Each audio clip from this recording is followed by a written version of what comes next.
шортик тизеден ылдый болсо намаз окуса болот, адепсиздик болуп калат. Шортик менен же болсо мына футболкалар менен сатыр аврат болуп атат, намазыңыз өтөт. Аны эч ким жокко чыгарбайт. Эркектин мындайча айтканда сатыр авраты, уяттуу жер жашыра турган фарызы, ал киндиктен тизеге чейин. Киндик кирбейт, тизе кирет. Биздин мазхабта. Кандай болбосун дагы, бирок бул эң акыркы даражасын айтканы да. Акыркы даражасын.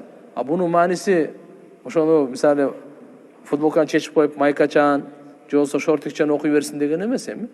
Мейли тизени тоскон болсо, алхамдулилlah. Бирок кээ бир шорттер эме болуп калып атпайбы? Тизеге барганда же болсо эме рүкүгө, саждага барганда ачылып жетпей калат. Ошон үчүн иншалла кичине карап туруп, мына кээ бир шорталар балтырдын жарымына чейин узунураак болот, алар жакшы да. Ошолор болот. Беркиндейлерден этиятташ керек.